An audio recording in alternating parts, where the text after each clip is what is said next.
pull up that first image that we got for our brothers. Let's read that for them, officer. Stand up to hate against Israelites. No niggers, Mexicans, Puerto Rican, or dogs allowed. Never forget. That's what we can't forget, man. We cannot forget that, because that was a past time that just as we was getting discriminated against in the South with segregation laws, out west our Hispanic brothers was being racially profiled just as we was. It said no niggas, Mexicans, or Puerto Rican, and they compared us to dogs. Couldn't come in that thing, man. Give me that in Jeremiah chapter 50 and verse 33 real quick. That's what we're going over today. Who taught you to hate your brother? Because we all know, especially if you grew up with some so-called Hispanics outside of New York, it seems like that's the only place they get along. You know, it's a divide between us as a people. There's plenty of stories of black brothers talking about getting into altercations with their brothers out in California, and the same thing with Hispanic people getting into altercations with their so-called black brothers all over. But that's scripture. Let's get that. Jeremiah 50:33, based on that image right there. Jeremiah chapter 50 and verse 33. Bring it out. Thus saith the Lord of hosts, the children of Israel and the children of Judah That's Northern Kingdom and Southern Kingdom. That's blacks and Hispanics. Go ahead. were oppressed together. Been oppressed together. Ever since we both sinned and went into slavery, we've been oppressed together, and it ain't changed. They still feel that same way too, where it says no Negroes and Puerto Ricans and black people. They still feel that way. They don't want us That's to right. be together at all. Damn, it was loud. Okay, they don't want us to be together at all. Play that video and look what they have been brainwashing our brothers with when they come from the other countries in South America. Hell, even growing up here in some parts of America, look what they've been indoctrinating and brainwashing them with, and why we've got such a hard time of coming together as a nation. Play that video. When we think of black people, we think of stereotypes. You know, they're loud and things of that nature, right? I did a video that went viral that's called Racist Mexicans. And more or less what I described there was that when I first arrived to this country from Mexico, I was warned about black people and be careful with them. You know, they're problematic. They're going to get you into trouble. They're violent and things of that nature. All the negative things that are attached to the stereotypes. What I also said in that video was when I was settling in this country and moving into a black neighborhood, the first thing that I noticed was that black people were embracing me. It wasn't my own people. So I'm gonna let you know this. Now I'm Judah, Bring it and out. I Cap. don't know about the other tribes, but Benjamin just agree. as the Bible says, when it comes to Judah and Issachar, blacks and Mexicans, we stick. I ain't gonna say we stick together, but wherever you find us, Judah, you find them. Yep. Yep. Hey Cap, that's crazy that we touching this right now. But I remember a couple days ago, probably a week now, we had to deal with a brother that was from Nigeria, and he had that same mentality about Judah, where just like how they know that they teach these brothers that are not in close proximity with Judah that is the way they are. That is the way they are, and then don't join yourself to them, because why? You'll be included with all the problems that they have. Yep. So I can see it. Yep. And I'm telling you, man, when I was growing up, wherever we was in the hoods, Issachar Mexicans was there. They was there, and that goes back to the scriptures. Give me that in Numbers chapter 2. Bring it out. I'm gonna show y'all that. Y'all don't know that whenever so-called Issachar come around us, Southern Kingdom, Judah particularly, I can't speak for the rest of the tribes. Y'all let me know in the comments, man, if y'all grew up around so-called Mexicans and y'all got along. But I know wherever we was, when I was growing up in the projects, Issachar was right there with us, and we ain't had no problem. We couldn't understand each other. We couldn't talk the language, but they didn't have no problem with us, and we didn't have no problem with them. We coexisted and got along just fine in the projects, man. But that goes back to the scriptures. Judah and Issachar, blacks and Mexicans, we've been rolling together since we came out of Egypt. Right. Go to Numbers chapter 2, and I want you to start at verse 1. Let's read down. Numbers chapter 2 and verse 1. And the Lord spake unto Moses and unto Aaron, saying, Every man of the children of Israel shall pitch by his own standard, with the ensign of their father's house. Far off about the tabernacle of the congregation shall they pitch. Turn his mic back up, man. What's going on? What's going on over there? Go ahead. Verse 3. And on the east side toward the rising of the sun shall they of the standard of the camp of Judah pitch throughout their armies. And Nahshon, the son of Amminadab, shall be captain of the children of Judah. Now you got to notice how God referred to Israel as armies. Keep reading, verse 4. Verse 4. And his host and those that were numbered of them were 14,014,600. That was the number of Judah coming out, right? 14,014,000. So that's what 600 and 600 or 60 whatever. 64,000. 74,600. 74,600. Keep reading now. Now look, that's the numbers of Judah. Is my mic? Yeah, it should be. Yeah, it's on. It's on. All right, come on, tech team, man, get it together. Shit. Lord, forgive me, y'all. That's what I'm talking about. Look over on the mixer, and it ain't the guy that I put over it. But somebody want to argue me up and down about it. Let's read verse 4 again. Verse 4. And his host and those that were numbered of them were 314,600. So 74,600 of the tribe of Judah. Now read who was with him. And those that do pitch next unto him. Now those that are going to be with him in the projects, in the army, in the mix with him, rolling with Judah. Keep reading. Shall be the tribe of Issachar. Mexico. That says is. Where do you see an H in there? That's Issachar. Brother be trying to add to the word, man. It's lingo, Cap. It's lingo. Hey, Issachar, the so-called Mexicans, was rolling with the so-called African Americans when we came out of Egypt. That's been since the days of old. They've been rolling with us. Right. Read that again, man, so everybody knows that blacks and Mexicans been rolling together since the days of old. Right. Verse 5 again. And those that do pitch next unto him shall be the tribe of Issachar. And Nathaniel, the son of Zuar, shall be captain of the children of Issachar.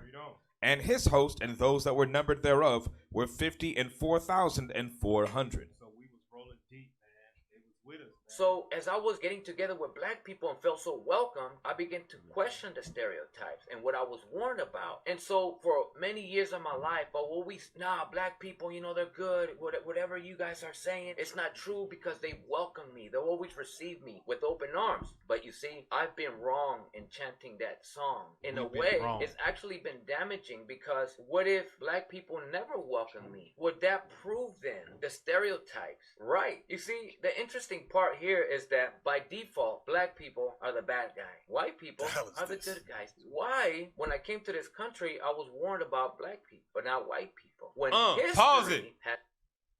That's the thing. That's the key point. Yep. That's the key point. They smeared our reputation amongst our brothers, warned them, but you never warned them. They was never warned about the real enemy. Right. The one that's literally locking them up in damn cages. That's part of the conquer and divide, or divide and conquer tactic. We going slander. We divided y'all. We killed you and massacred you on this side, changed your identity on that side, and we did the same thing here. Guess what? We know we're gonna put y'all together, but stay away from them. Yeah. Even though y'all gonna be in the projects together, we still going to have y'all divided so y'all can't come together. Boy, no way, boy. Nobody ever warned them about the real damn enemy, the real devil, the real ones they need to watch out and watch their back for, which is the white man. Go back to the video.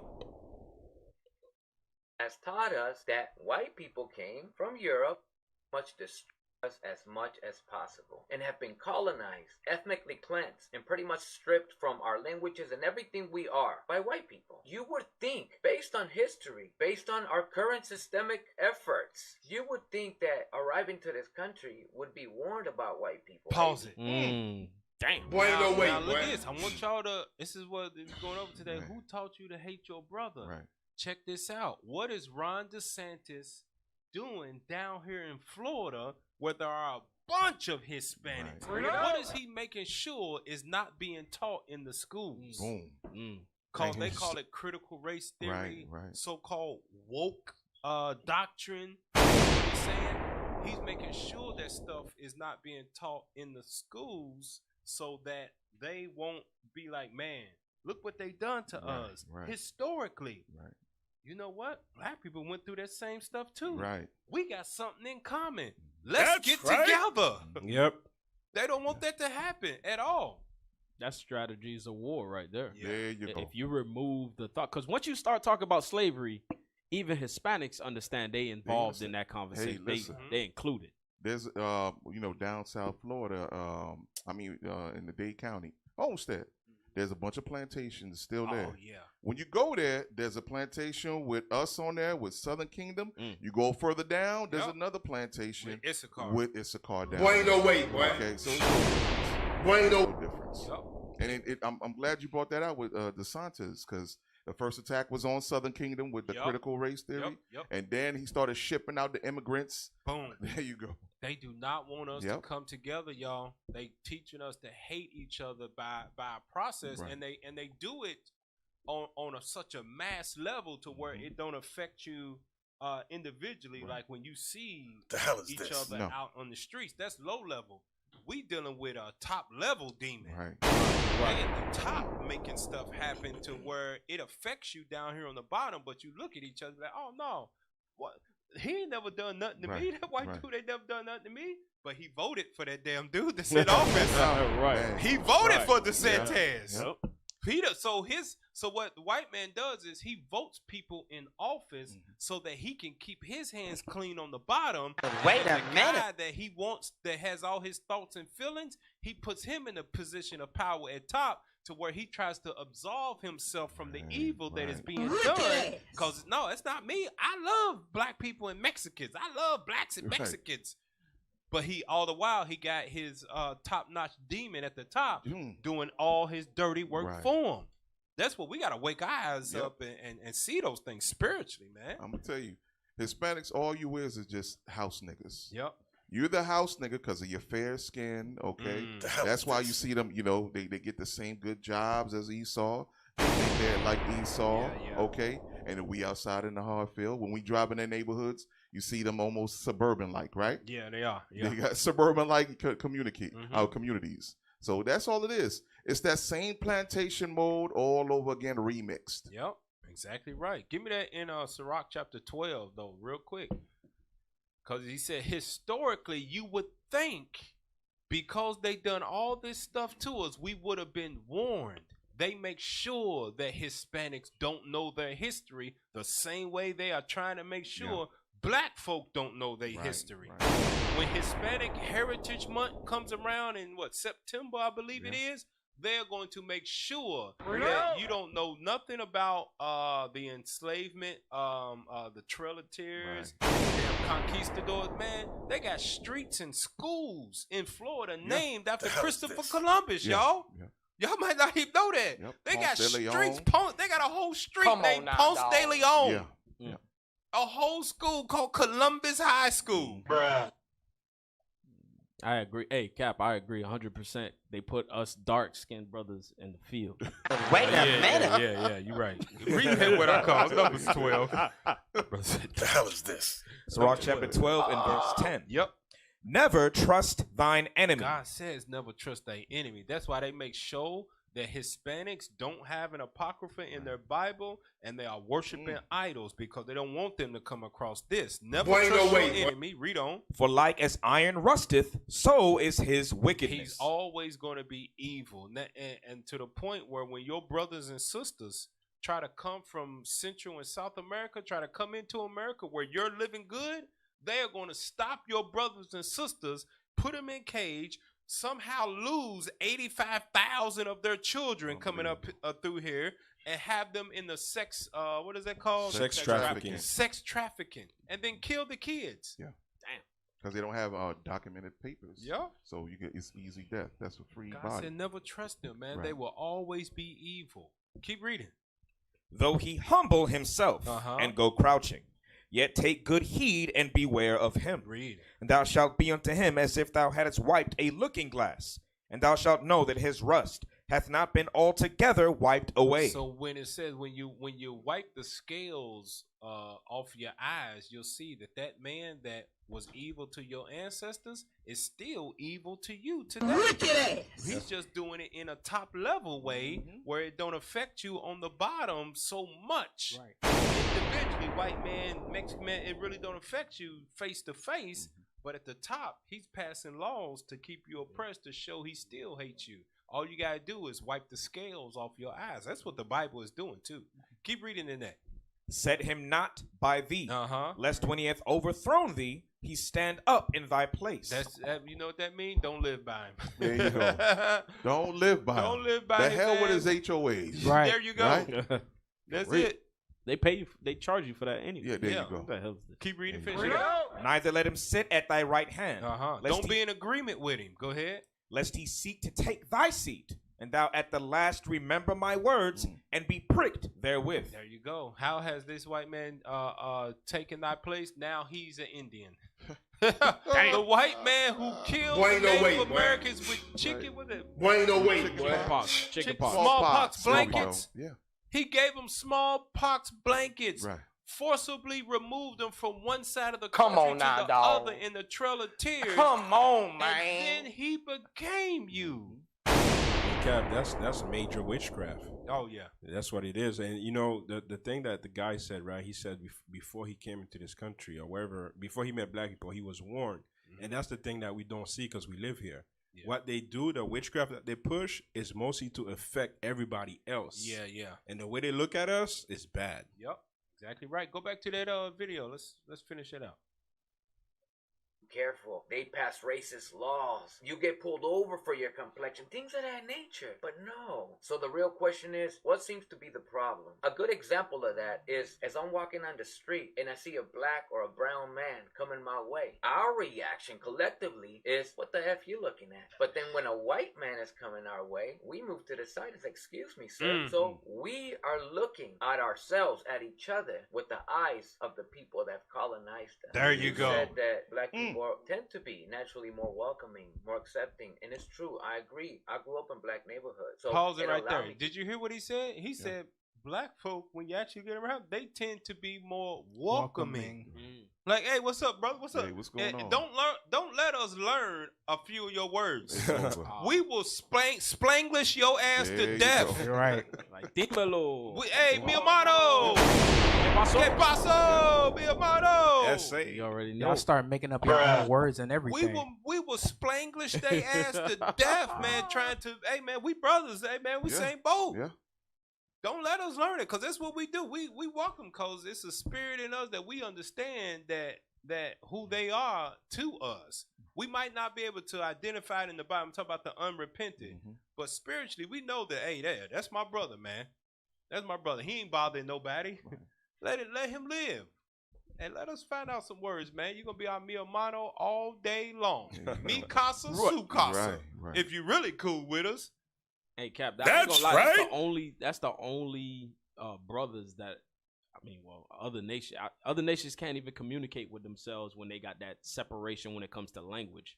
But you put Judah and Northern Kingdom together, they gonna find some way to communicate. Oh yeah. They gonna get it done. Yep. That's right. Remember that show, DL Hoogley? Was it DL? What? Or was it yeah, I think it was DL Hoogley. He lived next door with Northern Kingdom. They made it. They would have their quarrels, but they still was good at the end of the day. Right. They put it in the shows right in front of you. All right. Remember, even the hoods here in South Florida, you have Little Havana, right after Little Havana, Little Haiti, and then you would have Overtown. So they set them up that way. They create our own ghettos and slums. They put us all in the same boat. Cap, and you could tell this is much deeper than what we see in the flesh, because we're connected by the spirit. So whatever we do or whatever they do, we're just bound to be connected, because while we're going to be facing the same oppression like you brought out, and we're able to connect that way because Judah was set to be hated by all the enemies Yeah, around him, yeah, except yeah. for his brothers. Yep, exactly right. Let's go back to that video. To discover that. But see, that's also problematic because what if I never grew up in black neighborhoods? Why do black people have to, in a way, prove their humanity? Have to convince us of their humanity, but white people never have to. So if I grew up, let's just say, in a Mexican neighborhood only. So from a distance, I'm thinking, oh, I ain't trying to go to that black neighborhood because black folks are violent. But it's okay if I go to that white neighborhood because white people are not violent. So you see, by default, white folks get their humanity. Black people do not. So you said something very important too. Who's been controlling the macro media and who still controls There you it? go. What is the standard of beauty? The white standard of beauty. So everything that is white has been right. We are so behind, so many decades behind in regards to who's been controlling the macro media, the mass media. Whoever has been controlling how we see the world, the images and the messages, subliminal messages. But also, one of the best things you said that I completely agree and it plays the biggest part is the victor gets to write our history. And so we've been depicted as the bad guys. And the conqueror, the colonizer, the slaver has depicted himself as the good Hey, guy. and that's true right there too, because when on TV, how do they depict black people? What is it most of the time we depicted as? Drug dealers. Drug dealers. Whenever you see Mexicans and Hispanics on TV, what are they depicted as? Thugs and drug dealers. The same exact way. Right. Boy, no way, All boy. depicted in the same way. I remember the first when he says that, you know what come to my mind? That movie Friday. Friday, yep. Was it Same next thing. Friday? Yeah, next Friday. It was next Friday. No, Next it was Friday? Friday. Oh. Yeah, that was with Day Day. Yeah. Next Day Day. Friday when he had Pitbull. the Mexican Right next door. neighbors. Yeah. Right next door to him. It was not a pit It was a bull, it was a bulldog or Right. something. Cruelty to animals, that's it. Pitbull terrier. Yeah. Yeah, but Hey, lock how doors. how did they portray them? The little one came out the house. Hey, what's up, Holmes? With Right, the bandana. with the He was a Scully gang cap. member. Scully cap all the way down on his Really? eyes, and his brothers was all big gangsters with the SC. shirt tie button at the top Top. with the chucks. Wait a minute. Portrayed as I don't even gangsters. know what that They means. lived in $1 million. Look at this, y'all. Check this out. Dang. Uh-oh, They you about to lived in drop $1 some butter right million now. neighborhood because they hit the lottery. His Hit the daddy lottery. hit the Right, lottery. Right, Right. his uncle. That was $1 million house that they lived in, and they still portrayed the Mexicans as gangsters. Wow. Damn. In $1 Dang. million neighborhood, upscale. Boy, no way, No boy. riders. Hit me when you said that, Cap. And Boy, no I way. never realized that. Still Yeah, I ain't portray paying them. attention to that. And- I either. did not pay attention to that. You know how many times we watched that movie and we never ain't really paying realized? Wait a Never minute. paid attention. They to that. rich folks. And- Yes, they And was filthy rich. Oh, With the man. low riders and everything. Wow. Yeah, you're right. They was out there. The only reason Day Day and his daddy and them was out there because they hit the lottery. Right. The Mexicans was out there because they had Pushing earned drugs. it. They didn't say they. They were selling Nah, drugs. they were selling They drugs, said Cap. they was selling. They So were the drug- subliminal message in that is Damn. it's either if you hit the lotto or you sell drugs, that's the That's only the way you're only gonna way be you can amongst be us. out here. Boy, no way, They boy. were kingpins, guys. Damn. Kingpins. That's it, man. Shame on those directors, man. Al Capone. Damn. Who was that? It was Ice Cube, Ice wasn't Cube. it? It was Ice Black Cube. dude, brainwashed. Baby Joker. Yeah, that was his name, Baby Joker. Baby Joker. No more he's locked right, doors. He's right. That hell is who- this? He who wins the battle gets to portray history, but the thing that tears down the lies that they push, where they call themselves or make themselves seem the savior, is the Bible. Right. This is the destroyer of all lies. Give me that in the Book of Acts. It's because they said the same thing. Let me think about it here. And bear with me. Come to turn the world. That's what I want. Where's it at? Where's it at? Come to turn the world upside down. Yep. Acts 17, 17. I believe. Let's see. You shoot from the hip. 15, 16. I was just reading it. 6. Yep. 17:6. Let's read that. Acts chapter 17 and verse 6. Yep. And when they found them not, they drew Jason and certain brethren unto the rulers of the city, crying, These that have turned the world upside down are come hither also. The only thing that can turn destroy that lie that they have portrayed on the macro media is the Bible. That turns the world upside down. That's how powerful the word of God is. But if you don't dive into it and you only live what you would call a secular life, and you don't never study the Word of God, you will never come to that understanding where the Lord can reveal those things to you, where they've been portraying you as enemies. But in actuality, when y'all get together, y'all coexist. Y'all be good together. Y'all be good together. So I think that's it on that video. Go to that, because he mentioned about how evil that white man is. Pull up that next video, how a black scholar had a clown or a white person that got caught up in the stereotypes about us too. Play that video. So it says the Afro-American scholar destroys a white supremacist. Listen to what he says. Thank you. Yeah. Thanks for coming today. Are there any trends within the black community, such as higher crime rates or higher illegitimacy rates, that could explain their position vis-a-vis whites? And can those be explained by some dominant social group? No. Paul, can you run it back? Can you run it back again so we can understand his question? Because white folk ask stupid questions. Yeah, they do. And try to confuse you. Play it again. It was terrible. Loaded questions. Turn it up. Thanks for coming today. Are there any trends within the black community, such as higher crime rates or higher illegitimacy rates, that could explain their position vis-a-vis whites? And can those be explained by some dominant social group? No. Pause it. No. I don't know what the hell he said anyway. He says any trends. Yeah, I think he's talking about racism. Is it any trends of why there's higher crime in the black neighborhood and there's not in white neighborhoods? I'm trying to double down for you. He said, and the black dude said no. Okay, so let's play it. No to the first one, or the No to both. So there's no. I mean, it's there's a propagandistic mechanism that's afloat about, black illegitimacy and black criminality. I guess it depends on what kind of crime you have in mind. If we think about which community in the United States has the highest degree of history of violence, that's unquestionably white Americans. Unquestionably. I mean, I'm not sure if you're aware of the 100 massacres that were conducted between the end of the Civil War and World War II that were directed against black communities throughout the United States, in which thousands of blacks were killed and the white terrorists appropriated black-owned property. So there's no segment of the population that has a greater history of violence than white Americans. So when you talk about these kinds of matters to me, you're actually mouthing a set of propagandistic claims that are made on the right in the United States, and they do not have a foundation in fact. Oh! Right, so I love this. Yeah. The reason why we call them loaded questions, always you'll get that from me. So they're fork-tongued demons, literally. Yes. Fork-tongued demons for a reason. So you're going to question on a condition that your forefathers created. Mm-hmm. You created the slums. You created this violent atmosphere, right? Through violence and bloodshed.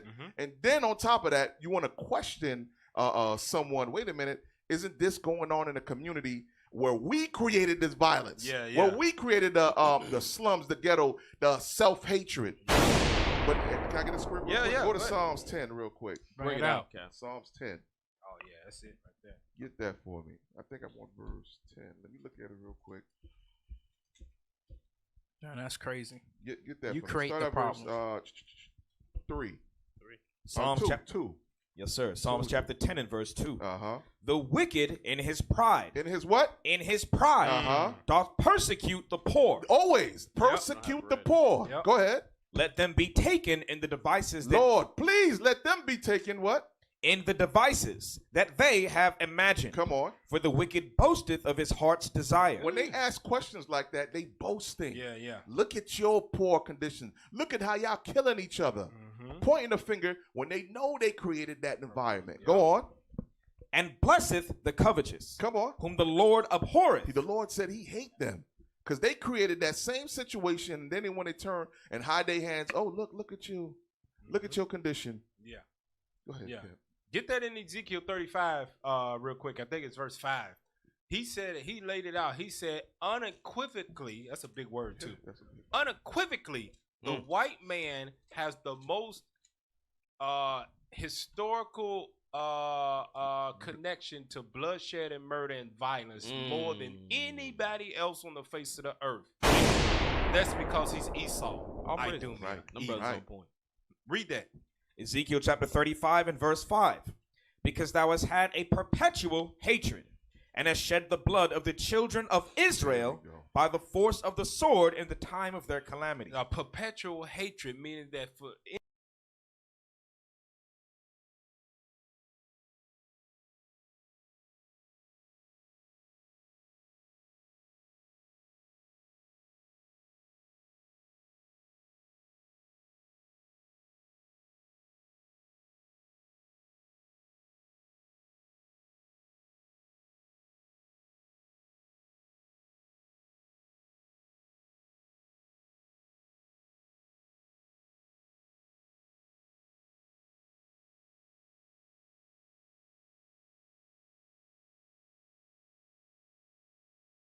read that out. In the time that their iniquity had an end. Therefore, as I live, saith the Lord God, I will prepare thee unto blood, and blood shall pursue thee. Since thou hast not hated blood, even blood shall pursue thee. They have not hated blood. That means what? That they love seeing the blood of the children of Israel, the blacks and Hispanics, being spread across the ground. We was talking to a white dude last night on Clubhouse. Here we go. That did not see killing people as a major thing in the earth. Right. He said I posted him so God is unjust if he judges a child rapist. No place I'd rather be, y'all. He said, yeah. He said, well, let's do this. Let's not take something as harsh as that. Let's just take somebody murdering somebody else. Said, yeah. Whoa, damn. Let's turn down for a little bit. Yeah, let's go something a little bit easier. That's not as hard. Somebody murdered somebody else. Damn. Somebody got killed. Wait a They minute. love blood. Damn. Hey, Cap, you know how that's true? They wake up in the morning, they brush their teeth, they eat their breakfast, they go and do mass shooting, and they say, I need a burger. Where's the burger? Take me to lunch. Yes. Take me to lunch. They go to the I'm neighborhood and hungry shoot up now. I markets. seen all that blood splat everywhere. It made me hungry. Damn. Give me that Jeremiah 50 That's verse crazy. 7. And it also, remember, Cap, we talked about it where all these wars, World War this, Civil War that, was initiated by who? Yep. Right. It was not initiated Esau. by no blacks or Hispanics, y'all. Think about it. Go ahead. Bring it out. Read that. Jeremiah chapter 50 and verse Pay 7. attention to this. This is where that black man, that scholar said, there's nobody on earth that has a track record of violence like the white man. But that dude he threw his rock and hit his hand. Right. Why are y'all so violent? Why? What's wrong with y'all? What's going on? Jeremiah 50 and 7. This is what they do. All that found them have devoured them. In the projects, in the political system, in the abortion clinics, they devour us. Read on. And their adversaries said, we offend not. There you go. They create the problem. They built the projects and put niggas in it. Right. They redlined you where they wouldn't let you live in the suburbs and funneled you into the projects with blacks and Hispanics together. And the killing started, and they said, we offend not. It's not our fault that you doing that. Keep reading. Because they have sinned against the Lord. That's what he just did right there. It's not our fault that y'all got that violent crime. So what is the reason that you think that y'all got so much crime and white people don't? They say we offend not. We have done nothing wrong. All the while they have actually created the damn problem. And you know what's crazy, Crap? They know where to go find the crime. They know if they go to the hood where people need to rob, need to steal. They know where the pocket of crime is. Yep. Hey, even to add on top of that, officer, remember, we don't have importing companies to bring a lot of that stuff that our brothers go to jail for here. Right. So who brings it? Right. How do our brothers get a hold of it to even sell? Yep. And officer, you know how they justify themselves? They say it's manifest destiny. God wanted you to have this. God wanted me to murder you. Yeah. They'll create what's that show called? Cops. Yeah. Oh yeah. Right. And who the Right. second one? It's us. Yep. Verse 48. Another one. Who's killing us? Yep. Over and over. They'll keep accusing their brethren Right, over and over. You right. see that same spirit on them. Go to that next video, and I want you to jump to a minute in. We're going to let Esau tell you themselves. As the scripture says in Psalms 58, that their tongue, as soon as they be born, they be lying, but their tongue shall fall upon them. As Psalm 64, their tongue shall fall upon them. Here it is right here. Jump to a minute in that video. Where we at with sound? No sound, y'all. Blacks were forced to treat whites. So, do you need me to repeat that? Blacks were forced to treat whites better than themselves and their own people. Boy, ain't no way, boy. They are not racist. They were taught not to be racist. Bruh. Okay? They were forced not to be racist. The hell is this? They were forced to not be racist. Forced They to were love taught our enemy. by colonizers.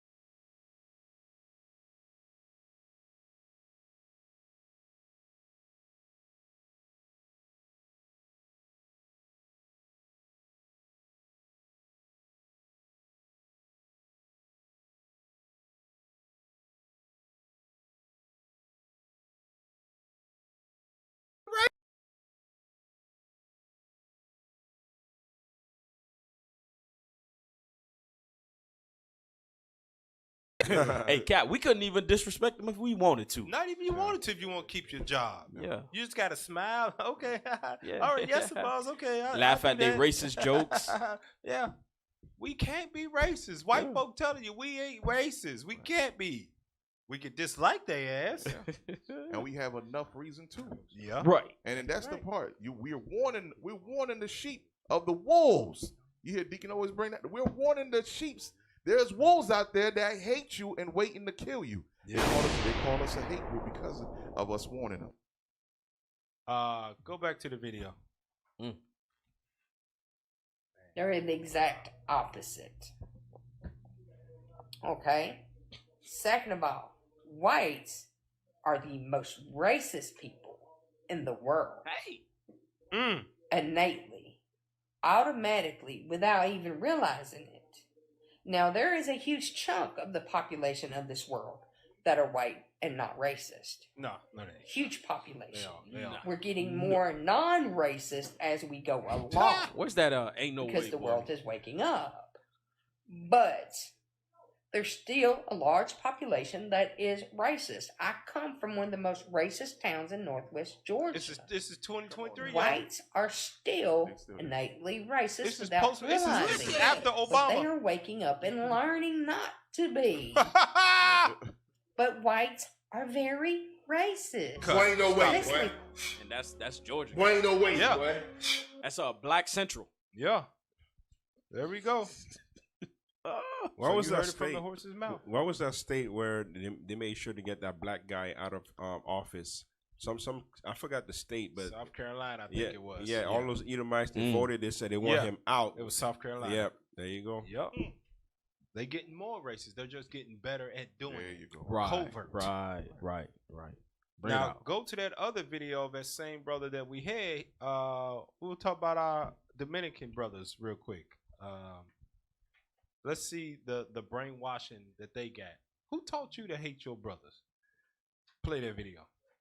A lot of black people in the Dominican Republic say things like, yo no soy negro, soy dominicano. Why are black people in the Dominican Republic trying so hard not to be black and or acknowledge their African ancestry? And rather than saying, yes, I'm black, I'm African descent, they'll say, I'm not black, I'm Hispanic. And sure, technically, because they speak Spanish, they are Hispanic, sure. But speaking the language of the Spaniards that took away everything you are, your culture, your ethnic identity, and your language, and then replace it with theirs, that doesn't make you them. But in this case, African descending people in the Dominican Republic are denying the fact that they descend from somewhere in Africa, more than likely Nigeria, and completely denying the descent and Pause saying, it right I'm there. not black. Now, I want you to understand this for us that are so-called black,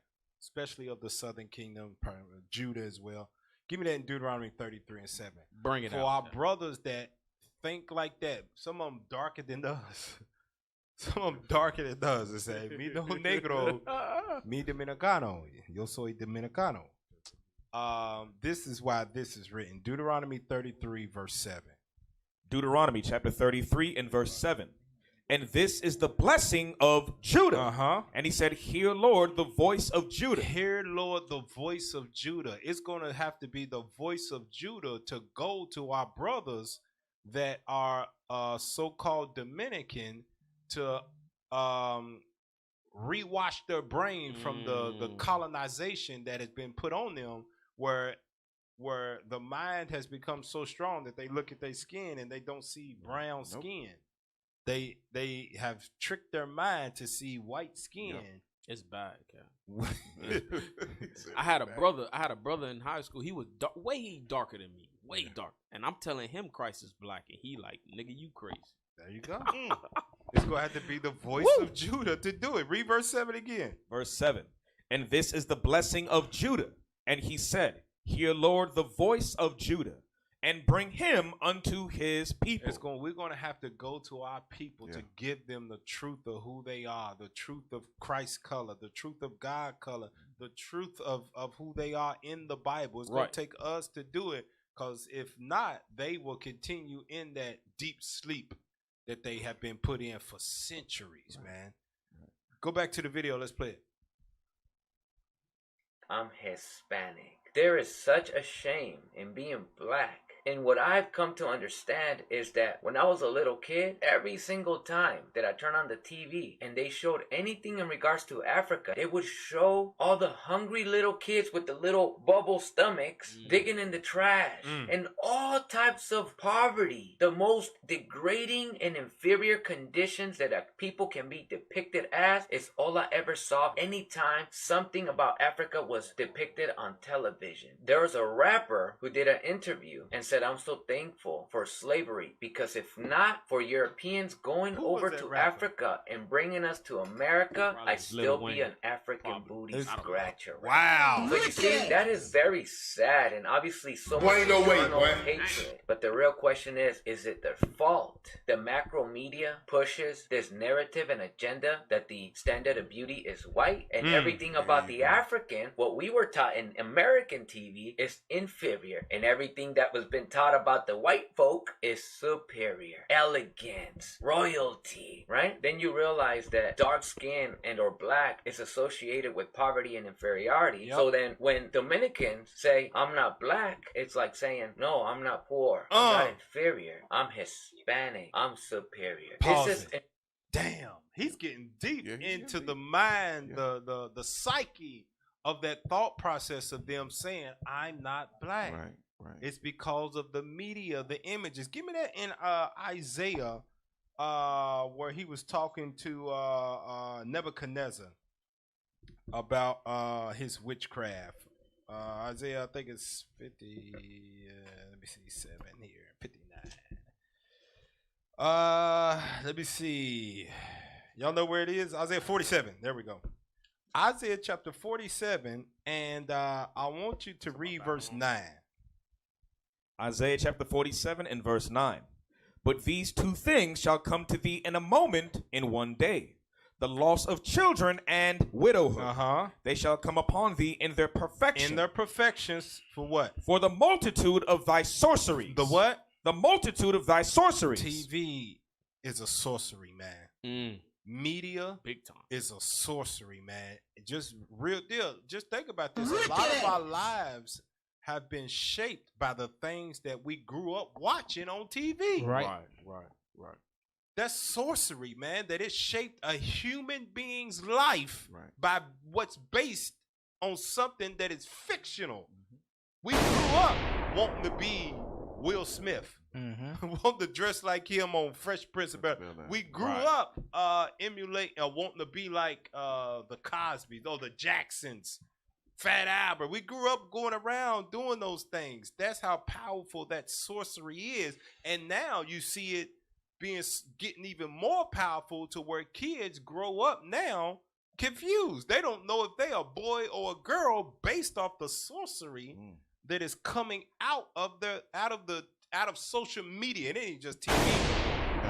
It's everywhere. That's why they combined it, Cap. They combined it. They put social media in TV. Yeah, they made your phone a TV. Right. That's why it gets combined. Ain't no way. And if social media is witchcraft, then these influencers are the witches. So they're the ones that's sorcerers. Sorcerers. They're the one that's enchanting you, getting you to believe in something that's not natural for you to believe. The hell is this? Yeah, read that again. For the multitude of thy sorceries, and for the great abundance of thine enchantments. Their enchantments are so strong that it has taken a nation of people. The so-called Dominicans, the enchantments are so strong that when they look at their skin, it turns white. That's a hell of an enchantment. Damn. Me no Negro. Yeah. Me Hispanic. Me not poor. They That's look just like strong, and they look just like us. Yeah, That's right. a strong enchantment to change your skin color Boy, in no your way, mind when you look at it. Hey Cap, the only way you can know the difference in a lot of them, I mean, other than the complexion, but like how you're saying, a lot of them are dark, is when they speak. Yeah, that's it. When they start speaking Spanish. I'm telling you, you don't know how many times I rolled up on when I was great. Said, "Hey, what's up, brother?" He said, "Hola, cómo está?" For real. Español, about The hell is this?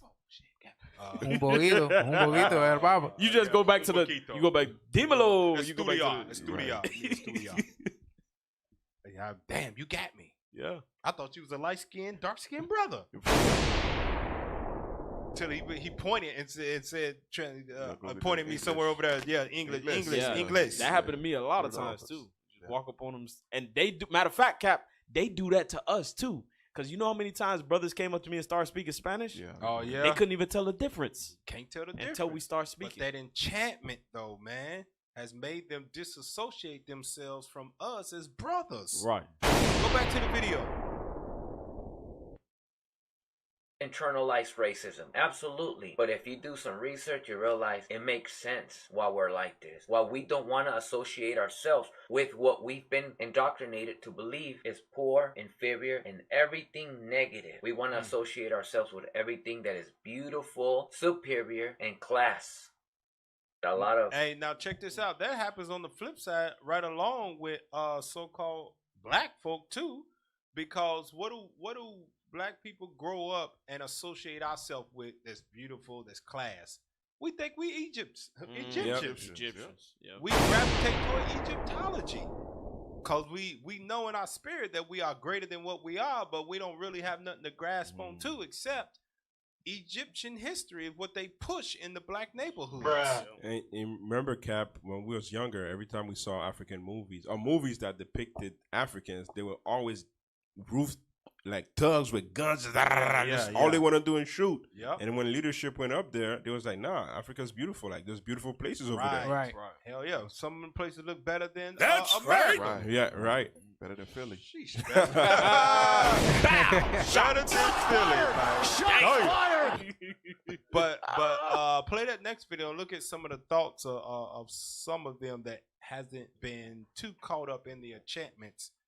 And once they get the word of God and we connect the dots, once we go to them, those that have woken up, they going to come in, man. Because we in the 11th hour now. Right.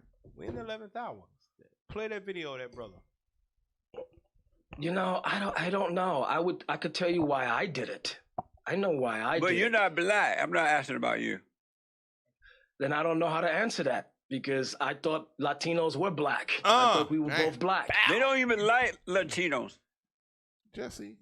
Have you That I noticed? agree with you. That I can agree with you on. Pause, There's a pause. big- Ain't no way, Now boy. see, look at that face of a coon. That's That's the Christian. face of a coon right there, Damn, boy. man. That's Christian. But what are you looking at me dumb for? What as the hell. hell is going Put the on back around up. here? Come man? on, Back up, dog. man. I literally said, look at the face. Come on, He man. showed me. What the hell's going on? Boy, ain't no way, boy. Face of a coon right Boy, there, ain't no man. way, Jesse boy. Lee on your left, he's a coon, man. Damn.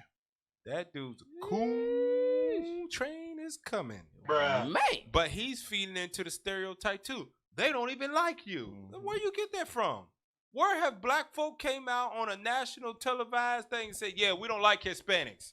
That ain't the truth. We grow up with them. Right. That's that stigma they keep pumping Yeah, in their stereotype. And you know remember, what? y'all don't like them. Yeah. And remember, you stay away from them because they'll rob you. Yep. You know what's crazy too? Jesse know for a fact that Edomites, Caucasians don't like us, but Yeah. he still push. Nah, they do. What you talking about? Nah, affirmative action, all this stuff. Yeah. They push that in a lot of the TV shows Issues and there. movies. I agree. That Northern Kingdom is always fighting with Southern Kingdom. You see that like in jail, prison house movies they and stuff do. like that. Yep. That's where y'all. That's where they're mention getting it from. Yep. Yep. But that ain't how it actually is in the hood. Nah. Because he's gonna say it. Of course we get into our fights and things that hell in proximity around anybody, you're gonna get into some fights and stuff like that. If you're niggas. Right?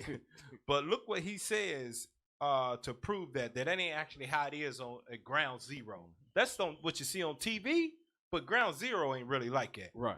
Play the video. agree with you with that one. You know what I'm saying? But they hate everybody, and the why Bronx is that? In the Bronx, we the same, and that's Pause. because damn. In the Bronx, we the same. Yep. We don't, Wait we a don't do minute. all that stuff that we see. Dog, we the same, man. We black, they black. Talk about they hate everyone. That dude's a coon ass dude, man. Boy, ain't no way, boy. Be the worst one that happened in the slave trade. Yeah. That was dumb as hell. Let that play. we birthed hip hop, so we have a different view of that. So Latinos and blacks, we're basically the same. So we the same, man. That's why I said, That's who taught you to right. hate your brother? Yeah. Whether you be from the black side on hating Hispanics or Hispanics hating black, who taught you that, man? We got to take a deep dive into that mentally and sit down and be like, man, who taught me? Have they really done anything to, or have I believed the negative stereotypes from TV and video, and I acted out those stereotypes in the world, and I made something out of nothing? There you go. Dang. You got to think about that stuff, man. Go to that other article about the Latino term, race that the white man gave him. Let's pull it up. Let's read that for him. By Yahoo News. Is Latino the most misunderstood term? Is it the most understood term? Let's scroll down. We're going to jump all through this real quick. Let's read that. There's a lot. There are a lot of people who are threatened by Latinos when they are assertive and self-confident, he said in an interview with NBC News. That's the same way they are with black folk. They be intimidated when we are assertive and self-confident. When we don't bow down our head, yes sir, we stand tall with our chests out. They are what does it say? They threatened by that, and they do things to try to set you up and make you humble down to them. Same way for both of us. Go ahead. And so I know what that feel like. Go ahead. And so they're trying to keep us in our place to belittle us. These campaigns are happening so that young Latinos don't grow up thinking of themselves as people who matter. Now, let's jump down. Let's jump down as we are not seen. Keep going. That's the book that he wrote, Our Migrant Souls. Go up some. Let me see the bottom of it. A meditation on race and the meanings and myths of Latino. Man, we're about to get into that. Look, it says author. Go. Hold on. Go up some. It says author of Deep Down Dark. We have to check that book out right there, man. He might got some nuggets in there we can pull from. And that look like a Meditation on bird race. right there. That's right. Say it again. Oh, it's a bird. Yeah. Yeah, it's a bird right Silly there. dove. Go down. Bird call. Hector Tobar. Okay, we are not seen. Let's read that. We are not seen as people. Hold on, go back up. Let's read that first paragraph. Read that real quick. He said he wrote Our Migrant Souls because, in his view, the national conversation about race and identity rarely includes Latinos. We are not seen as people who are central to the American story. We are seen as the supporting cast, like this inconsequential supporting actor. Damn, when they actually the people that they was killing and murdering, they the main cast member, and they act like they just they just happened to be here when we landed here, so we killed them, and then America came. That how it went down. Keep going. Tobar said. He points out that it is Latino labor that keeps the country functioning, and that is essential to industries such as construction and agriculture. Damn, that sounds just like the history of us as black folk, don't it? That's still their history today. It's still the history today. Right. Hell, when you see construction workers, who you see? Right. Blacks and Hispanics. Hey, Cav, remember when Ron DeSantis passed that law, right? So the moment he started writing that stuff, all the places where construction was happening, they desert. Yep. Nothing. Nobody there no more. Work stop. It sure did. That damn highway, it was scheduled to take 20 years to build. It's going to take 40 years down. Right. But that's how it is. We both built this country, man. We built it at the beginning, and now Northern Kingdom is maintaining it, keeping it running. Right. Cutting the grass. Boy, ain't no Building way, highways, boy. building the houses. Boy, ain't no way, inside boy. the buildings. Damn. Keep reading. And that it was largely Latino workers who built the infrastructure of the American Southwest. Let's read that. As he strives to illuminate the Latino experience, he acknowledges that the construct of Latino is artificial and complicated. It's what? Artificial and complicated. The construct of Latino is artificial. It's a made-up nationality. It's not who you are. Right. As a race of people, it's a lie, is what he's telling you. Keep going. That's why they got to make them new ones, like Latinx. Latinx, yeah. Hispanic. Right. Read that Latino. Latino is the most open-ended and loosely defined of the non-white categories in the United States. So it can really mean whatever you want it to mean. And whoever can be Latino. Wait a minute. If you was conquered by the Spaniards, conquistadors, hey man, you Latino, whatever. Although you might be so-called Haitian, living in Hispaniola, y'all can be Latino too. Come on, because you live on an island. Yeah. Come on, man. That's what they labeled them. Wow. So that's why they, even though you may be like Cuban, Puerto Rican, Dominican, they all sum you up as Latin. Yeah. That's crazy. That's it. Go ahead. Let's finish reading that. Tobar writes, as such, it can feel like the transit lounge of American identities, one where people come and go with relative ease. Scroll down. The son of Guatemalan immigrants, Tobar, 60, was raised in East Hollywood, California. He grew up among Eastern European, Mexican, and Central American families. His godfather was an African-American activist, while James Earl Ray, who later assassinated civil rights leader Martin Luther King Jr., lived in his neighborhood next we door. got a call we can pick up. It better be somebody that can identify with this, man. But keep reading. Story continues. Go back to it. Story continues. Go back to it. Go back to it. Scroll down. Right there. His family's presence. His family's presence in such a setting, Tobar writes, was completely natural. Across the United States, Latino people inhabit places that are never far from black struggle. They never what? Are never far from black struggle. That's called the projects. There's never far from black struggle. Wherever we oppressed, they oppressed right there with us. We in jail? They in jail with us too. Give me that. Let's get that script, babe. Bring it out. Give me that Isaiah. Now we pulled Jeremiah. I wonder what in Isaiah 42. Isaiah chapter 42 and verse 22. Yep. But this is a people robbed and spoiled. A people. Blacks and Hispanics are a people. We are the 12 tribes of Israel. Okay, all right, let's pick up. Whoever this is, keep calling. Let's pick it up, see who it is. Let me know when they on. Caller, are you there? Hello? Are you there? Caller, are you there? Yeah, I'm here. Hey, is that Jose Enrique? Known as Officer Leon. Hey, shalom. Yes, sir. Officer Leon. Hey, shalom. Most High Christ bless. Shalom. Hey, I was calling in because you speak about Simeon Yeah. And about a week ago we went to DR. Okay, all everything that you were saying, Cap, they were saying the same thing. Damn. We've only brought out Christ was black, and he's black. And they sent me to my, no, he's not black. I'm like, dude, he look like you. No, he don't look like me. I'm light. I said, he's dark. Oh, man. Wow, man. I tell y'all, yeah. Boy, ain't no way, boy. Real bad. And we told them in Spanish, Creole, and we told them in English, and they still rejected it, saying that he was black. Damn, that's why we got to keep going over there, hammering away with the truth of the Bible, with the scriptures, until it breaks through that what the Bible called strong delusion. That strong the enchantments. Down imagination. It goes through strong enchantments, because that's what you're really breaking through. Yeah. Decades and centuries of strong enchantments of people enforcing that they wasn't black. There you go. They was Hispanic.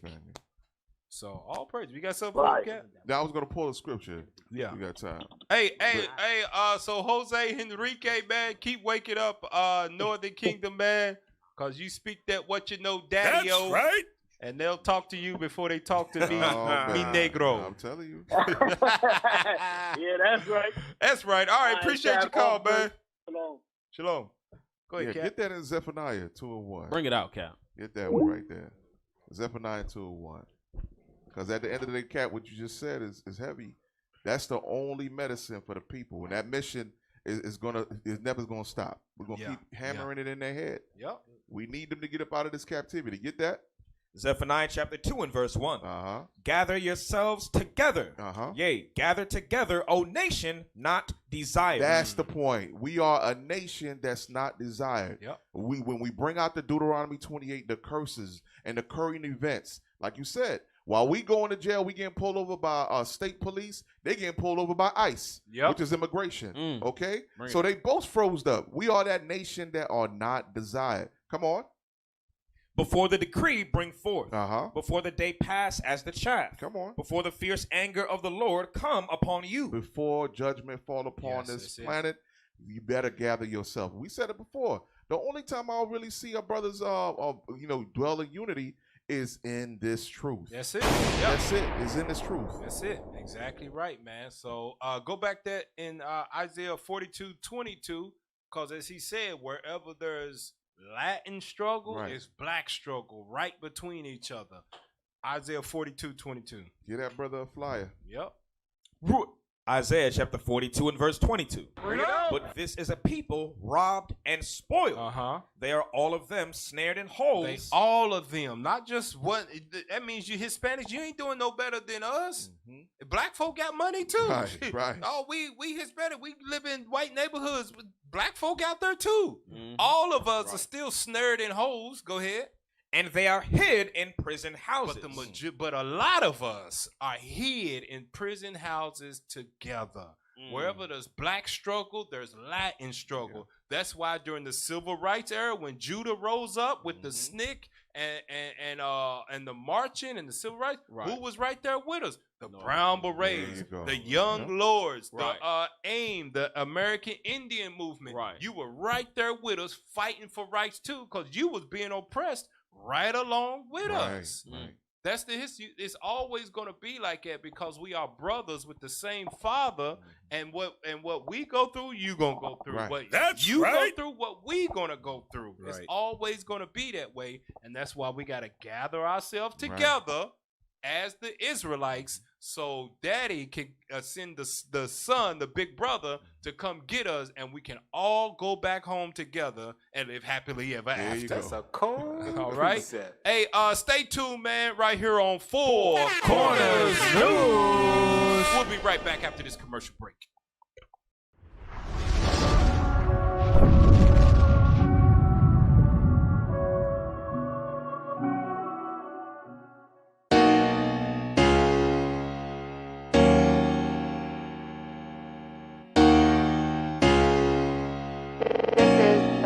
Benjamin.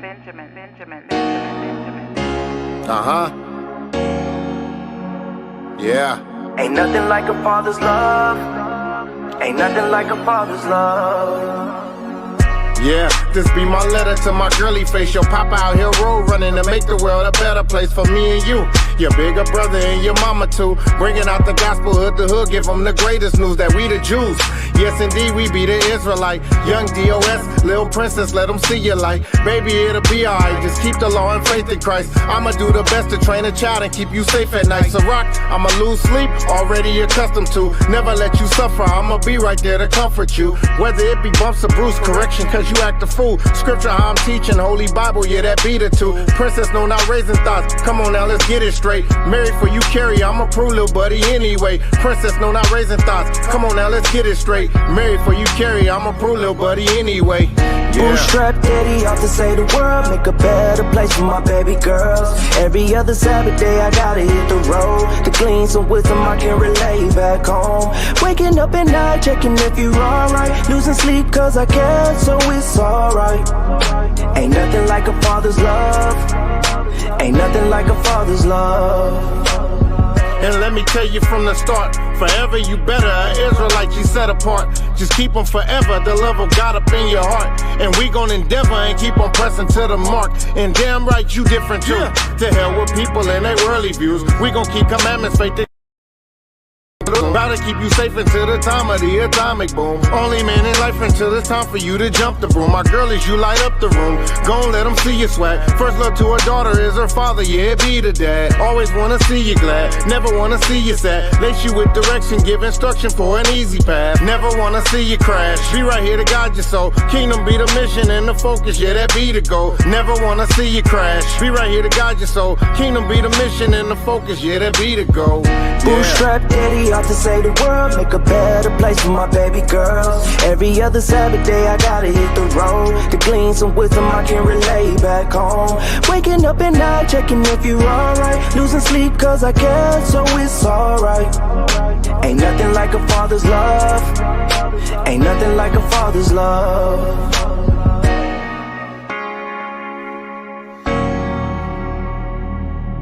Ain't nothing like a father's love. Ain't nothing like a father's love.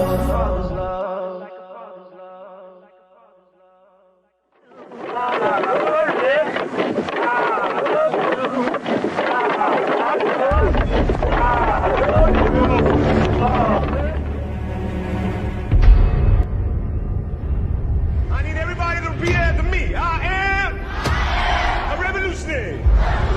I am a revolutionary. I am a revolutionary.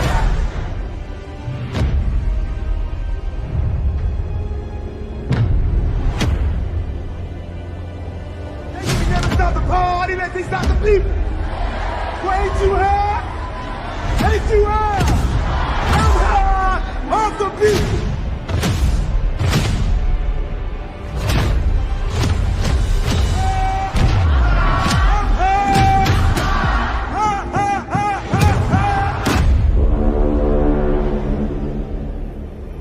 You there to win. If you're there not struggle, then goddamn it, you don't deserve to win.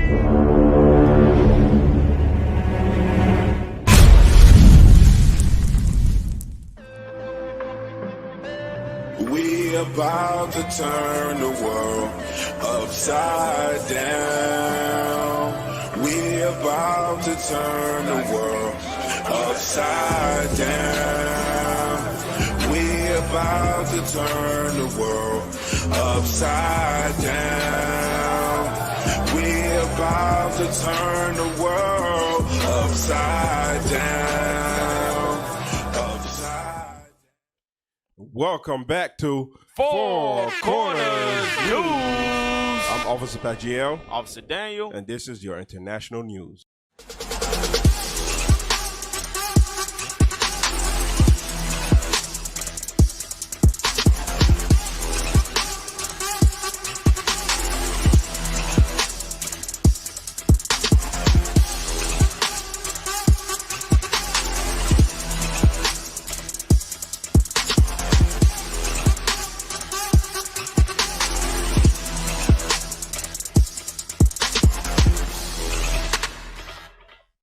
By BBC News, racism in Northern Ireland feels like a blade. feel like it cut. So go to the pull up that image of the part we want in the article. Yeah, read that. The last time something like that happened to me was 3 years ago when I was pregnant with my youngest, she said. I was walking in Orangefield Park. They called me the N-word and cycled really close to me, and I almost fell in the stream. So this is something she had to get used to. I mean, it happened often. Right. Go ahead. Microaggressions. Living in Northern Ireland, Miss Hamblin said she encountered microaggressions on a daily basis. I hate that word when they say microaggressions because they try to make it like it's minuscule. Like it's not something that needs to be addressed. Like it's nothing. Right. I get over it. Right. Like okay, I know they call me nigga. I get over it. Like that's crazy. Yeah. It's crazy to have that mindset when it comes to racism. But go ahead. She explained that it is the smaller acts of racism that feel like a blade. It's the little things. It's the not being welcome. It's the little comments. So even in her statement that was given, she considers it something that's minuscule or small or little. Go ahead. Especially about my hair and just people saying really insensitive things. And when you read the article, go back and read it yourself. You will see that it was a lot of young people attacking her. So now a lot of people like to say, "Oh, there's no such thing as racism." Then who the hell is teaching them young kids how to be racist? Damn. That's what you got to ask yourself. Yeah. And I believe that's the same area, the same land where they do the Swanta Pete, right? Where they do the whole blackface. Right. Okay, that's what I thought. Yeah, Ireland, and for a lot of people who don't know, as you can see, there's black people in Ireland. How we got there, scattered through slavery. That's what God said was going to happen to the Israelites. And what else did He say? Go to Psalms chapter 44, verse 13. Let's see what God says, because a lot of times we walk around thinking, "Oh, we just black. I just got woolly hair.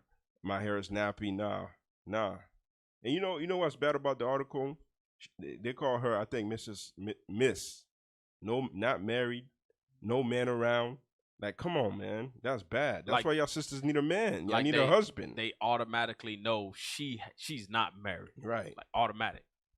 Read that. It's something perpetuated in our community. That's why. Exactly. Psalm 44, verse 13 through 14. Psalm chapter 44 in verse 13. Thou makest us a reproach to our neighbors, a scorn and a derision to them that are round about us. That's what's happening. We're a scorn, derision. As we brought it out earlier, the so-called Dominicans, they thought we was niggas. The so-called Mexicans thought all black people were just bad people. All that stuff is the witchcraft that this spread, the enchantment. Read. Thou makest us a byword among the heathen. You see how the heathen look at us? A byword. What she said? It's the little words that they call me. No, those little words are cutting you up. So those are big words. Right. It has power behind it. What is that that false saying? Words sticks and stone may break my bones, but words will never hurt me. Right. That's indoctrination, man. Because God says word got power. Exactly. All right. Go ahead. Finish the script? Yeah, finish it. A shaking of the head among the people. You see that? That's what's happening. Our people are still suffering the curses in 2023 worldwide. I got one too. Go to Isaiah chapter 65 and 15. Isaiah chapter 65 and verse 15. Because a lot of times, like I was bringing out, our people are taught that these are not major issues. But God says they are. Watch this. Read. Isaiah chapter 65 and verse 15. And he shall leave your name for a curse unto my chosen. God says he shall remove his name. Why? Because your name has a purpose. When you call yourself Israel, you're calling yourself a prince that has power with God. You understand what I'm saying? That comes with authority. That comes with pride. That comes with you walk with self-esteem when you understand who you are and where you're from. But when you remove that from a person, you can demean them and think that calling them an N-word or a nigga is a minuscule or microaggressions. Right. That's the only time you can fool somebody in that, when you remove their nationality from them. Go ahead. For the Lord God shall slay thee and call his servants by another name. That's why God says I got to take my name from you, because you're not walking as such. You put yourself in pants. You call yourself a bad bee. You put blonde hair in your head. You glean to these other nations, and God says you cannot no longer hold the title of a prince that has power with God. Right. The hell is this? It's crazy. Let me get Deuteronomy 28:65 because a lot of people, they don't understand. God put a curse on our people, right? And the only way we could change that is by making him happy again by keeping his commandments. Right. That's it. You so-called Black, Hispanics, and Native Americans, you have to come back to your true heritage. Read Deuteronomy 28:65. Deuteronomy chapter 28 and verse 65. And among these nations shalt thou find no ease. Notice what God says. Among these nations, we travel among other nations. That's what we do. We leave. Some of our people, they leave Africa. They go to France. They go to Canada. They go to Ireland. They go to those different places to find ease. But God said, you ain't going to find that. It's always going to chase you. Read. Neither shall the sole of thy foot have rest. Now, what do you think she's going to do? As she see people keep saying, nigga this, nigga that, you think she's going to stay over there? Her goal will be, let me leave so my children could be safe. That's going to be the goal. Read. But the Lord shall give thee there a trembling heart, and failing of eyes, and sorrow of mind. She don't know if people are going to run up in her house. She don't know what's going to happen. Right. God says, listen, I'm going to give you a sorrow mind. Hey, go to Psalms 83. We're going to read verse 3. Psalms 83 real quick.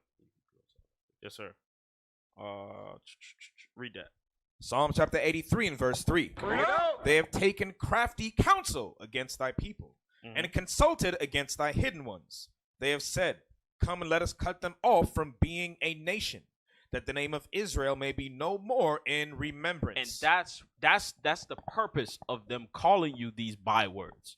The byword, the nigga, the coon, the Hispanic, Puerto Rican, Dominican, all those terms was put in place in order to remove you from being God's chosen people. Right. That's the purpose. And you know what's crazy about what other nation of people has to have so many different names, so many titles, so many titles? Like what other nations? Right. None. What the hell is this? None.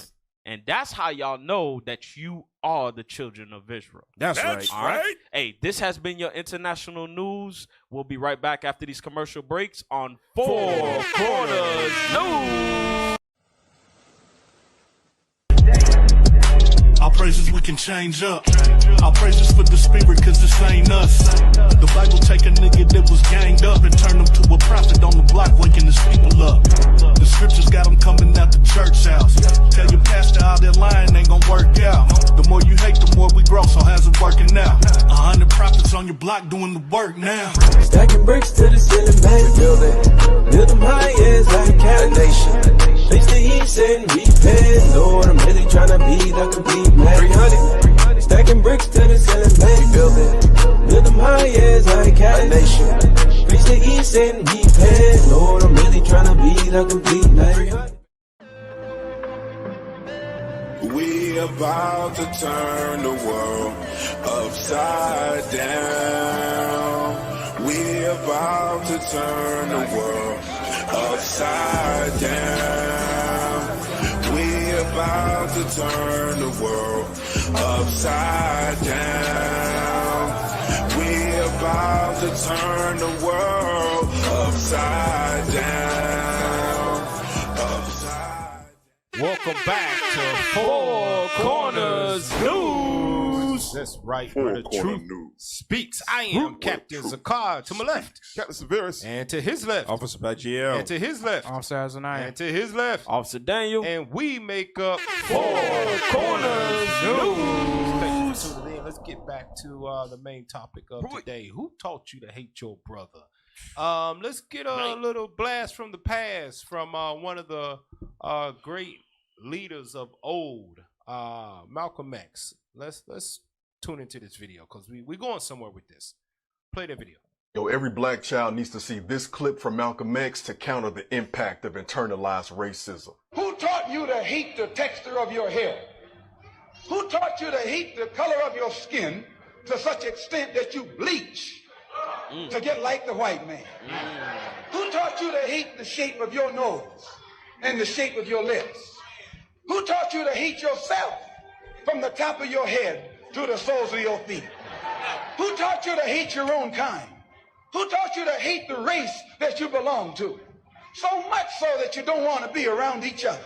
No, before you come asking Mr. Muhammad, does he teach hate? You should ask yourself, who taught you to hate being what God gave you? Hey, I like that video because it's in color, man. It looks more modern. right, But let's fast forward that to today.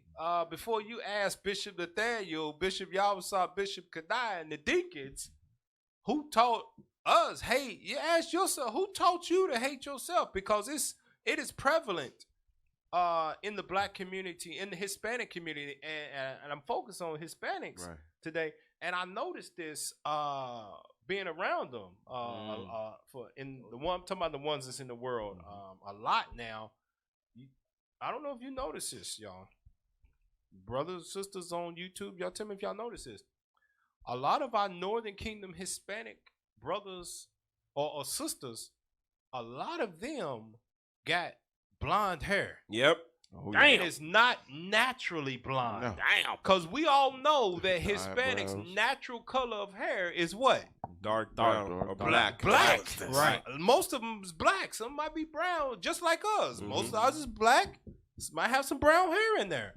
But you always find them, a lot of them, that got blonde hair in their head, and the roots is black as hell. Yeah. So if you got eyebrows be dark too. Eyebrows black as hell, but the hair is blonde. So if you got black edges, you know the I know they changed that.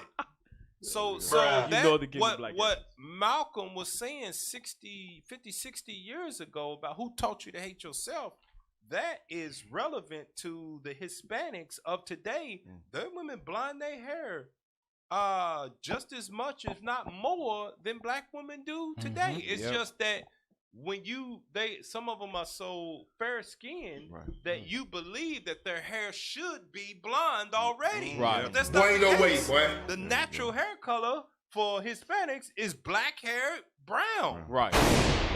So hey, with that, I would love to see that video with Michael Mex translated in Spanish for our brothers. Oh, that'd be dope. Where you at, Jose Henrique? All right, now some work to do, y'all. We about this work. Translate that, and now is we didn't finish the rest of that video. Right. Did we finish the rest of that? Yeah, let's go back to it. Now watch the second part of this video. So one day my 9-year-old came home from school and she told me that her darker skinned friend was being bullied by a black boy who had lighter skin. She told me he was making jokes about her skin tone, and she said that she interjected and told him to be quiet, and she talked about how all shades of black is beautiful. So of course I immediately told her and my 7-year-old to sit down, and I showed them that clip right there. They liked the clip so much they kept watching it over and over again, and they started saying it themselves with the same mannerisms Malcolm had. So from there we started talking about anti-black propaganda, media narratives, inclusion, diversity, and we also talked about colorism. So the next day, my daughter went back to school and told me that she told that boy that exact same quote from Malcolm, and she educated him on color. That's how you do Is that it on that? That's the end of it? So you see that now the reason why I wanted to play the rest of that video of him, who taught you to hate yourself, he sat down his 9-year-old. Give me that in the book of 2nd Maccabees. Now this is what I'm saying, that that talk of who taught you to hate yourself and not loving your hair, you got to have that same talk with your kids, especially if they are going into public schools, because kids are mean. Kids are terrible. I mean, and a lot of it is just that they don't have the mental capacity to know when they cross the line. What they see is what they say a lot of the times. Give me that in what is 2nd Maccabees, the trouble. 7, man. This dude ain't read his damn Bible at all, man. Sheesh. It's 27. 2nd Maccabees chapter 7 and verse 27. Come on. But she, bowing herself toward him, laughing the cruel tyrant to scorn, spake in her country language on this manner: O my son, have pity upon me, that bare thee 9 months in my womb, and gave thee suck 3 years, and nourished thee, and brought thee up unto this age, and endured the troubles of education. This is what we have to, because a lot of our parents, they lied to us. They shielded us from the real world. And and they, they talk, oh, ain't nothing wrong with white people. White people love black people. They love us until you got out there and then somebody called you a nigga and you was hurt. Or they did microaggressions to make you feel a certain way and it hurt your little black feelings. And you came home crying. Why don't they like me? Why are they talking about it? Because our parents didn't, most of them, not all of them, didn't give us the troubles of education when it came to dealing with our historical enemies. That's what I'm going to call Esau. He's our historical enemy. And you got to have that same, you got to add this into the troubles of education to tell them who Esau is, the way he thinks, the stuff they're going to say. So when it does come to pass, they are not shocked and taken back bound. They can immediately respond like an Israelite child should respond. That's right. Yeah, that's important because when you send these kids to these public schools, you're sending them to an institution that is built to have our children love the oppressors and hate themselves. Right. Okay. They just prepping them to be slaves in the world. That's all they're doing. Right. When you hear jobs, we're prepping them for the world of business. No, they're prepping our children to love them and hate themselves. Tuck your lips. Okay, you hear things like that. That's what give me that in Deuteronomy about it, and how often does it have to be spoken? Because a lot of parents might say, I'm not going to raise my kid like that. I'm not going to teach them that. I don't want them thinking like that. Well, look how much God says you got to speak to them about it in this manner. Go ahead. Deuteronomy chapter 6 and verse 6. And these words which I command thee this day shall be in thine heart, and thou shalt teach them diligently unto thy children, and shalt talk of them when thou sittest in thine house, and when thou walkest by the way, and when thou liest down, and when thou risest up. So you got to have that talk about who they are in this world and who everybody else is in this world in proximity to them. Right. So that they don't begin to envy the oppressor or the heathens and try to when they get of age, they want to straighten their hair. They want to lighten their skin. They want blonde. They come back to you crying, why my lips so full, daddy? Why my skin this color? Why I don't look like little Johnny? No, you got to start giving the troubles of education every day, so it's ingrained in their mind. Right. So when they go out there in the real world, that they hold their head up with self-esteem, knowing who they are in comparison to everybody else, that everybody else around here that ain't the children of Israel, y'all are like spittle in the eyes of God. Right. Bring it out. Now, knowing they kids, they get vocal. You gotta teach them when to say that and when not to say that. I've been on the other side of that. Before they go to school, they go to school after you talk first day of school. Man, all you heathens in here, you pale face, Edomite, Idume, and Esau, devil, Satan kids. Man, get ye behind me, sir. Could we have a talk, sir? Did they call you in? Come into the office. What did they say? They said that all of these little white kids in here had unclean hair. It was a disease, and their name is Esau, Idume, and Edom, and they the children of Satan. Damn, where did they learn this from? That's when you get that phone call from Child Protective Services. Hello. And when I go to the store, my kids be like, "Look, Daddy, ew, blue eyes." I'm like, yo, come down. Calm down real quick. Not right now. Relax.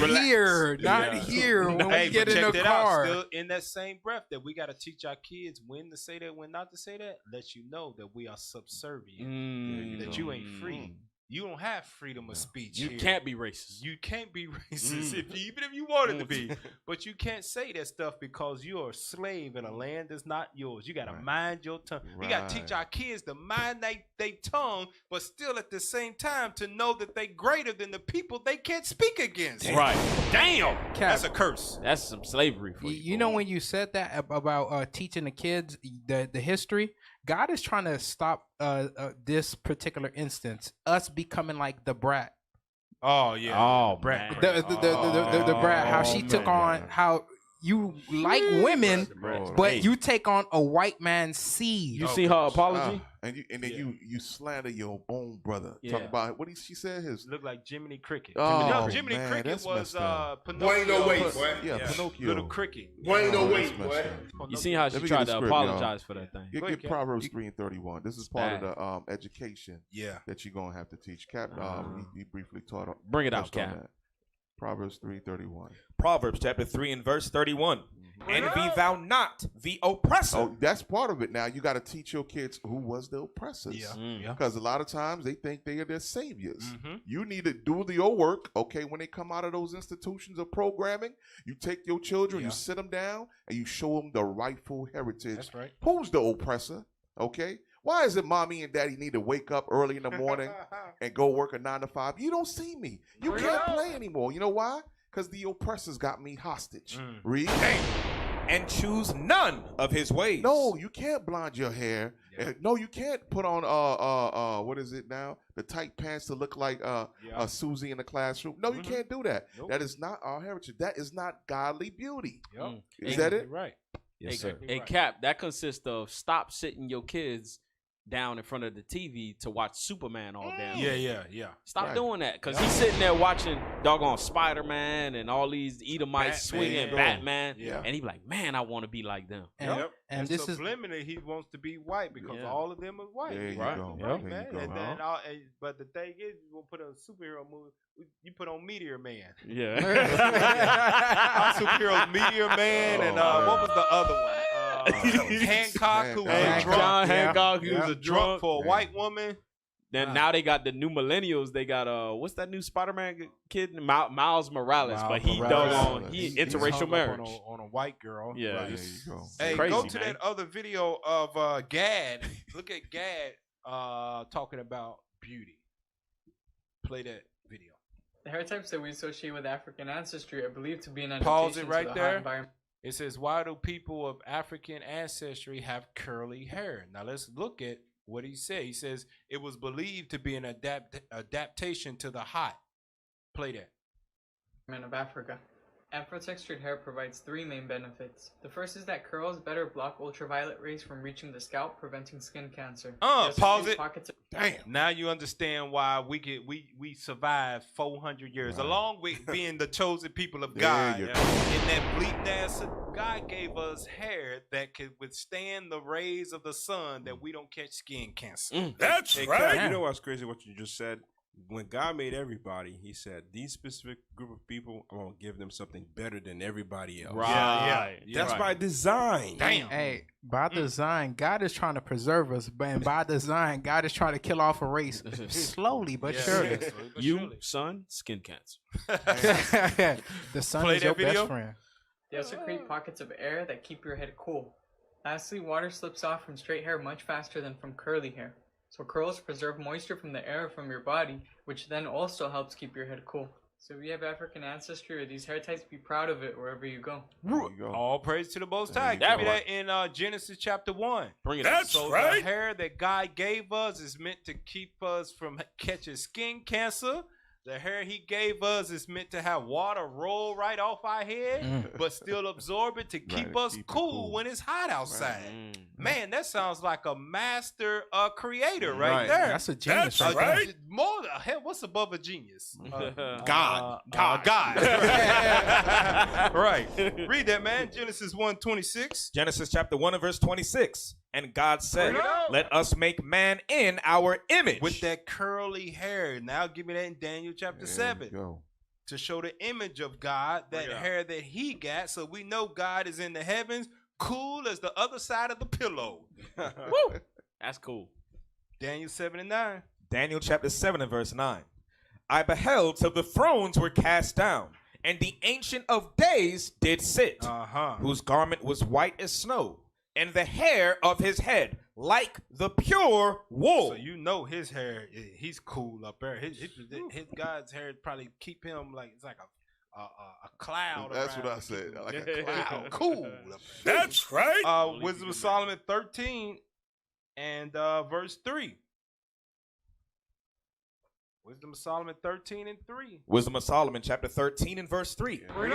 With whose beauty, if they being delighted, took them to be gods, let them know how much better the Lord of them is. For the first author of beauty hath created them. Now you understand that hair we got ain't nappy. It ain't nigga hair. It ain't a curse. It's actually meant for your protection. That's it's a cold it's precept. perfect hair. It ain't what Chris That's- Rock made that's that good movie. hair. It's bad hair. Yeah, it ain't bad bad hair. That's hair. good hair. It's Right. good hair. It's good hair. It's divine hair. It's godly hair. Dang. That's right. That's why they always tell our sisters, hey, listen, you look unprofessional. Go Yeah, ahead and straighten that thing out. Nigga, please. Right. Give me that other video about now her hair is relaxed. It ain't godly, but she's speaking something that we could use. And this is she used to be, I think she was a former president or prime minister or something of a country. But look what she said. She said a heavy point right here. Let's play that. A black man opened the shop in a black neighborhood. And the minute a Chinaman opened the shop next door to them, we black people, we stop patronizing a black man and we run to the Chinaman. It's the case of the white man's ice is colder. How sick can we be? How dumb can we be? Even in the face of obvious truths, it's easier for us to believe a white man when they lie to us because the white man said so. The question is, how long will it take us to understand that those are lies that we have been told? That's right. That we have been programmed to hate ourselves. Understand your history. That will begin the process of healing. Pause it. That's a heavy point she said right That's there. a cold right? This is precept. for all you up and coming teachers. She said, understand your history. That is the beginning process of your healing. So you understand why Bishop them set up when we go out there and teach, we supposed to teach a certain way in a certain order. Right. It's because we first have to start out with the process of healing, causing them to understand their history. Right. Don't just think about this. The process of healing started when you began to understand the history of why it happened to you as a people, and you was able to connect it with the Bible. Why did we go into slavery? You never had no answers for that. Right. But when you begin to get the understanding from the Bible, it began the healing process. Once you found out who you was as a people, that was the first start of the healing process. And then what came after that? The laws to back it right up. That was the glue. Right. That's the glue that make it come together. That's why give me that in John chapter 8 verse 32. Bring it out. We gotta learn our history in order to start the healing process as a people. And That's far right. too many times we as a people want to shy away from slavery. We want to act like it never happened. We want to say, no, I'm not out. My ancestors didn't come here in a slave ship. We was already here. Like, I'm a native Indian, all that stuff. No, man. Different doctrines. You got to accept that so the healing process can start. Without that, it won't start. You will stay in that what do they call that? That phenomenon that Willie Lynch said would last for 1,000 years. Read that, John 8:32. John chapter 8 and verse 32. And ye shall know the truth, and the truth shall make you free. The truth about your history, the truth of who you are, that is going to begin the healing process. And until we learn our history through the Bible, we can never truly be healed as a people. You will stay in that Christian church. Right. You will be there paying tithes your whole life, and you will never get no true healing. And that's why the Christian church is a desert now. Damn. Now you understand why it's a desert, because they ain't getting no healing, because ain't no history being taught to them.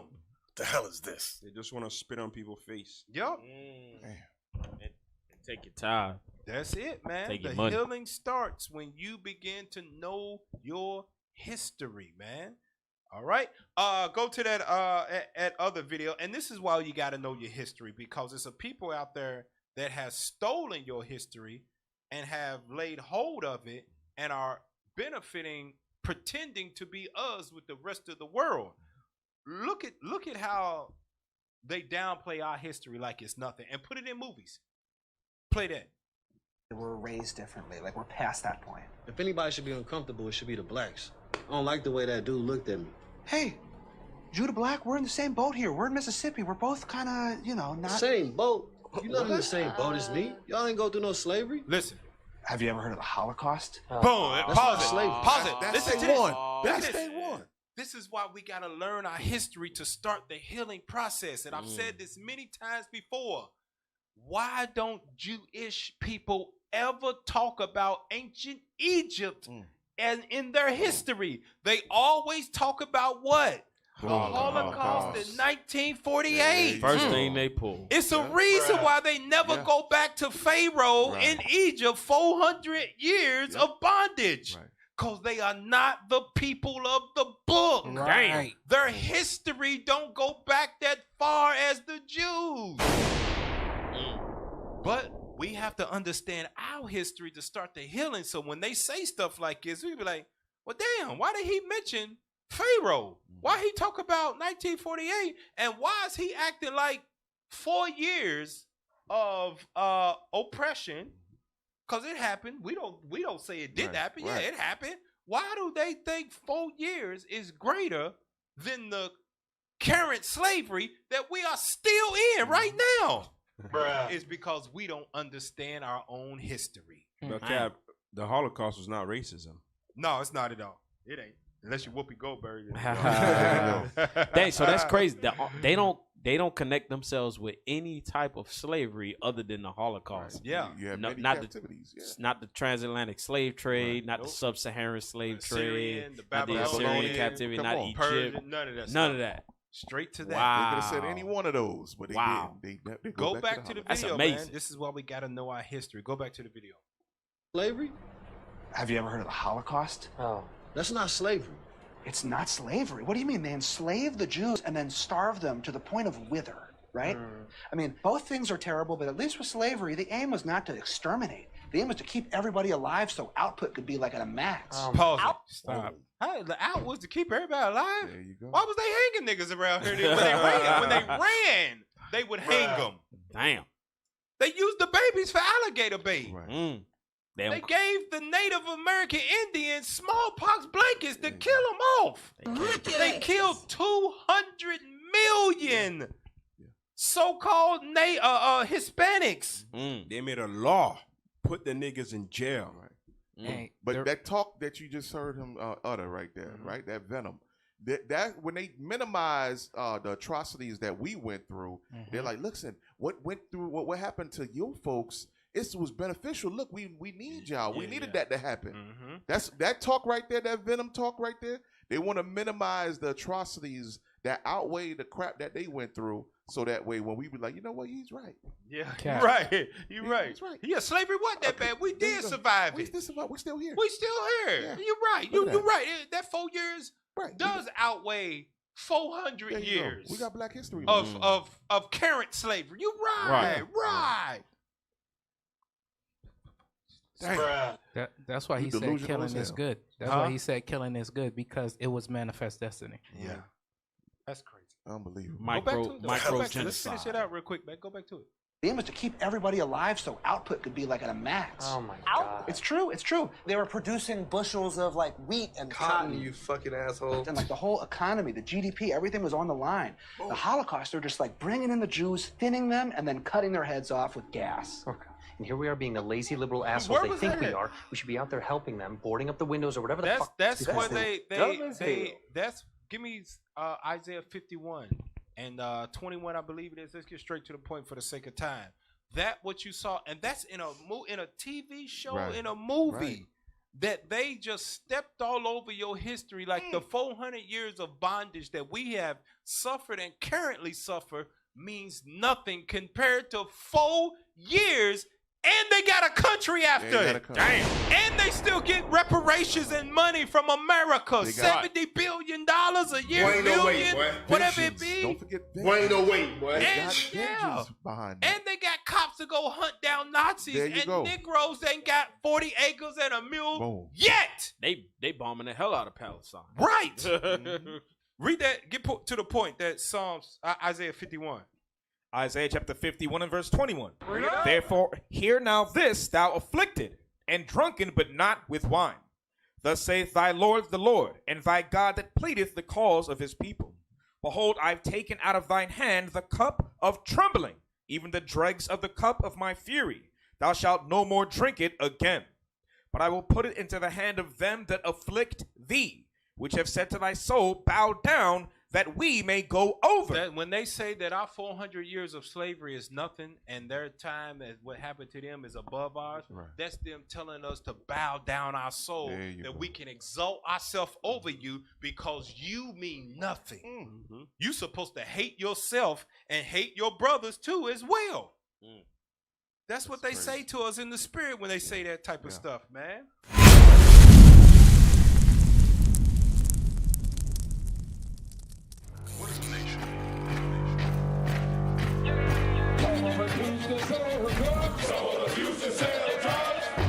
Nation is men leading by example.